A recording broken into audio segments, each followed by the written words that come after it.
Hello, Jen Todd and Will Johnson. Jen and Will Show. We are here to share with you some videos, possibly a podcast, because we want your feedback. Right. And we are here sweating our butts off. It's hot. It's really hot. We are in downtown Detroit, and we are at the Fort Pontchartrain Hotel behind us. And by the way, we apologize. You're going to hear some trucks and some buses. We got the people mover. But we wanted to be right here because Canada is on the other side of this river, right? So we're living in our bubble, Detroit, United States, and right on the other side of us is a whole nother country. So part of what we want to talk about is how we deal with assumptions and differences and biases across all of this, right? Bridging our separations with the river that divides us. Right, yeah. right. And we wanted to take a boat cruise. We could have been on the boat cruise. Oh, yeah. Like maybe we'll do that next time, right? Next time. So super cool. Okay, so we should probably tell you who we are if you do not know. Right. Right? So, Will, tell them about you. I'm still Will. I am a director of equity and inclusion, in the Snohomish School District in Washington State. Yeah. Okay, awesome. Which is very far from here. P.S. And you're going to hear our story of why he's here. My name, Jen Todd. I am a leadership and transformation coach. For 20 years, I've had my own business working with systems and leaders. And before that, I worked inside companies. So I'm kind of the corporate nonprofit chick. He's education. Yes. And we come together, right? Like a Reese's peanut butter cup? I don't know. Remember what you said? Chocolate and peanut butter. That's Chocolate what, and peanut yes. butter. Yes. Okay. All right. Or vanilla. Vanilla and chocolate. See? And we can joke about these things. So let's, they're probably like, I can't believe they just said that. So no, we're good. this is part of why Relationships, why we're doing what we're doing. So this is a little story. So be thinking about how we make up assumptions and stories is we met through this really cool group of people, organization called the Human Workplace. Yes. Right? We were meeting on our Zoom calls because that's what we do. He lives somewhere else. And I am asked to write a blog for Black History Month. That's super loud. That is the people mover. Let's just people moving on by. I'm asked to write a blog. And for those of you that don't know me, I have a Black daughter. And I wanted to write this blog from the perspective of a mother raising a Black child and talk about some of the history of why it is really not productive to say, I don't see color, I'm colorblind, your daughter's just like everybody else. Like, I'm trying to explain why that does not work, right, and why we should be color mindful, right? So I want somebody who is a diversity expert and somebody that's Black, because I'm talking about Black history. That was you. Because I knew him, I was like, oh, I'm going to ask Will to review my blog, right? Well, if any of you have asked anybody to ever review anything, you're already a little vulnerable, like, they might hate it, Right. So I send him this blog, and I am like, I've delayed it, and I'm just like, I'm a little afraid of what he might say, and we have a relationship, but it's like, we don't know each other that well. It's a very, we met a couple times. Just met. So I'm like waiting with bated breath for this Will Johnson to respond to my blog. And his response was a text that said the following. So imagine being me, you're waiting. Got your blog. What do you think and feel about it? ... Yeah. So I immediately go into the cardiac arrest of, he can't even give me feedback, so he's gonna ask me what I think and So my story is, here is a man that is an expert in this. He's also Black. I've probably screwed up talking about the history. I go into the fear of, I've offended him, this is terrible. I just, that's what our brains do. I go to this negative place. So we continue to have a few texts, we get on the phone. Many conversations later, I find out that is not all. That is not at all what he was intending. Well, he'll tell you in a moment, why he asked me that question. But what was great is we started then talking about our differences, and even he's asking me things in the blog, he said, I never heard of transracial adoption training. Tell me about that. Then he's sharing with me ahas I didn't know. Hey, when you write about, what Black people think, not all Black people think the same thing. Right? No, not at all. That might be obvious to all, but what we do is we group people. How do we talk about group dynamics and not, make it like every person feels the same way. Yeah, right? yeah, stereotypes and assumptions. Yeah. So you like immediately taught me that, but then we got all interested in like, wow, this is great. We can talk about these differences. Yeah. Because he actually did not have any judgments about me, Nope. but I had all these assumptions about him. Yeah. Yeah. How rude. No, I'm kidding.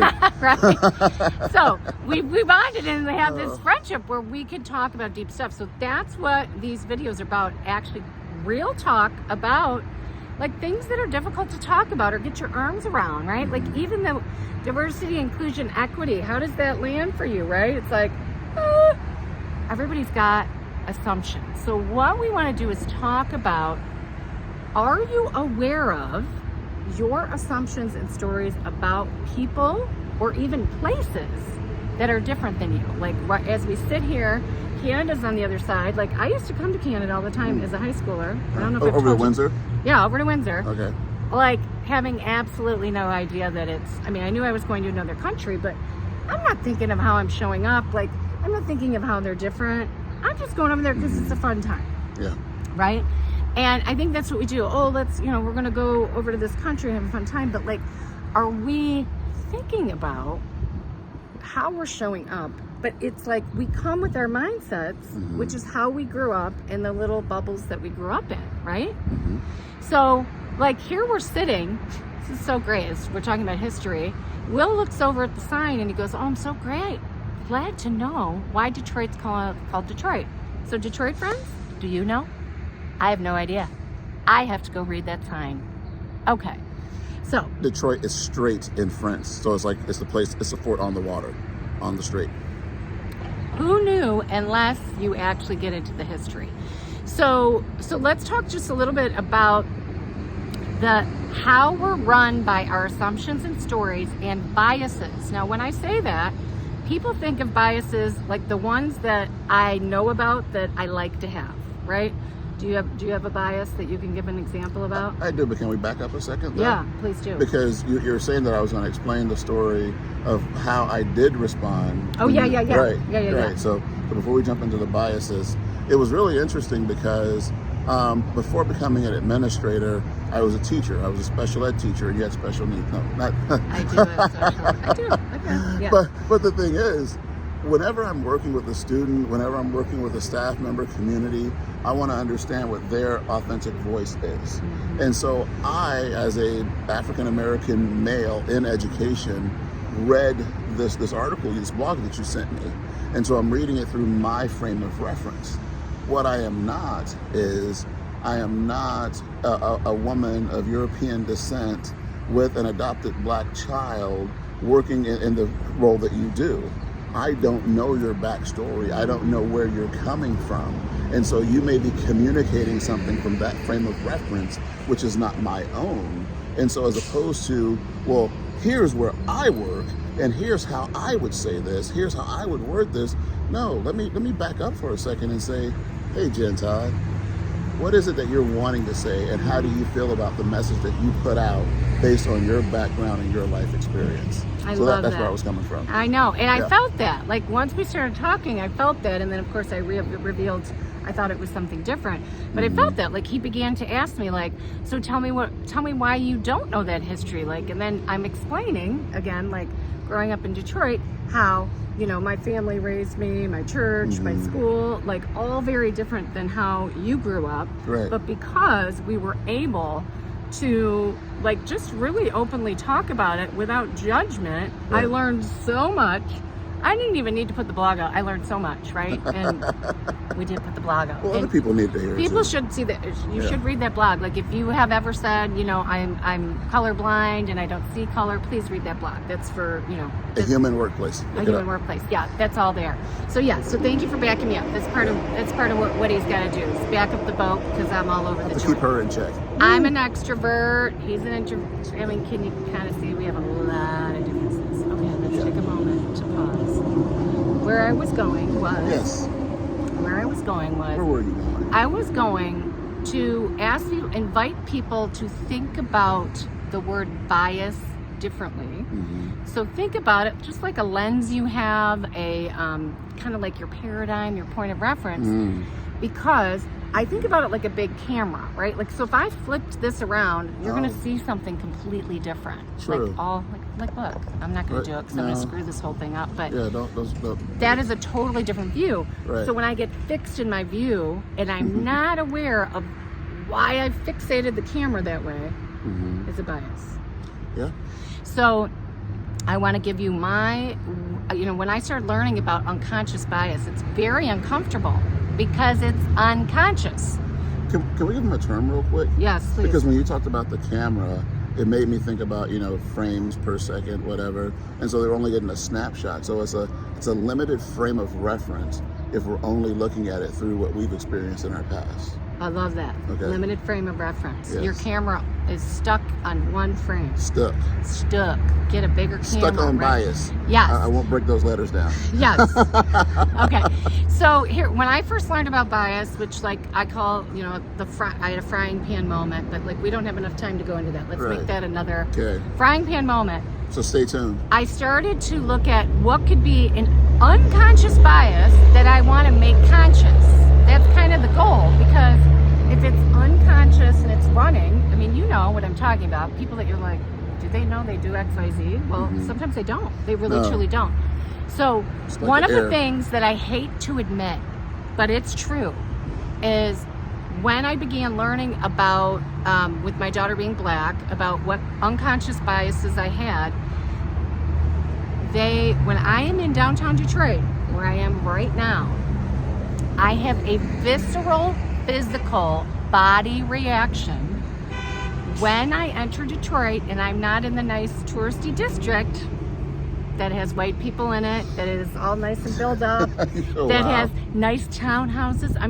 Right? So I had to grapple with and I would be with my daughter sometimes, right? Walking down the street, my body would go into that feeling of not safe, danger, fight, or flight. It was an automatic, unconscious bias because I did not want to have it. I consciously didn't want to have it, but it was a visceral thing. So I had to stop and check, because then I'm now trained on how to look at this stuff, pause, reflect. Where does that come from? And where it comes from is, growing up in the white suburbs, we were taught, you do not go to downtown Detroit, and it was for safety purposes. Now, there are places where we don't want to be wandering around with our children because of safety, and then there's the whole entire area is going to bring this up for me.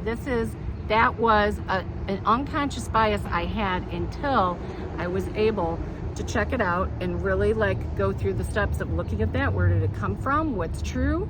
What's not true? And then how do I want to manage that moving forward? That's a whole thing in itself. So where does that show up for you? So this is where, I'm revealing mine. What comes up for you? You see something on the news. You have that coworker that's different than you that starts telling you something that you have no understanding of. Go step back. What's going on for you? And the best way is noticing it in your body, right? Noticing that you're having a reaction, you're having something, and doing some exploration. What's the story? Where'd that come from? I'd also say that when we talk about that, we're talking about things that are different how we feel. But let's also talk for a second about what's similar. Because I think about, as a kid born in the inner city around Atlanta, Georgia, my mom wanted to get us out of that area. And why did she want to get us out of that area? Because there were some things that were happening in that community that weren't safe. Now, a contrast to what you were saying about the different townhomes and the manicured lawns. Now, that's also where I didn't feel safe, because I didn't see people who looked like me. And so it was a matter of, well, what's that middle ground? What's the place that I can find and be safe? And so am I safe in the city, which we left? Am I safe in the suburbs or the rural communities where we're often told to not go? And so, trying to find that space. So again, unpacking different people's experiences, because I've talked to people who look like me who love it in the city. Similarly, people who love it out in the country. And so what has been that experience that shapes our bias or how we think about life? I just got the chills. Yeah. I love that. I love that so much, because the core of this is, we all have different experiences, right? So the only thing that I can do to understand Will is to find that out. Like, I didn't know that he wouldn't feel safe in the city, right? Yeah. One would assume, well, he looks like people in the city, and actually you do, you know, you like some fun stuff that we just did in the city. I do. I would not know that unless I could have a conversation. Like, I could really get to know him, I could connect and understand why are we having these experiences. So we don't need to fear having these conversations, but where it starts is, it starts here first, right? Like, really kind of understanding where we get triggered, and then we can go here and start to build these relationships, understand across differences, right? Go across the river and actually honor and respect. There's a whole different culture. Canadians, even though they look just like us. Right. I wouldn't know it, but it's a whole different world out there. Okay, so. Well, different cultures across different communities too, you know? Yeah. Like Detroit's different from Flint. I don't know how different, you know? We should go there next time you come into town. Okay, Yeah, we got to wrap absolutely. this, because remember we said we are keeping this to 15 minutes. Now we're at 16. Right. We don't want to lose your interest. We want to have it. One of the purposes of what we're doing here is we want to have a powerful message in a time frame that people feel they can engage with it. Oftentimes, I have to admit, if I see a podcast that's listed at an hour, I'm like, ooh. If it's 46 minutes, maybe. If it's 30, I'm more likely. But if you say you got a message you're going to deliver to me in 10, 15 minutes, maybe 20, I can handle that. So we want to be mindful of that and invite you to watch, give us feedback, let us know what you want to hear. What did you like? Because, I mean, we're going to talk regardless. We talk forever, endlessly about this stuff. Yeah, so tell us, give us your feedback, and that will shape what we actually end up doing, because we might do some shorter, longer, but like, please give us your feedback. Thank you for listening. Goodbye from Detroit, and more from Will and Jen on the next time around. Over and out.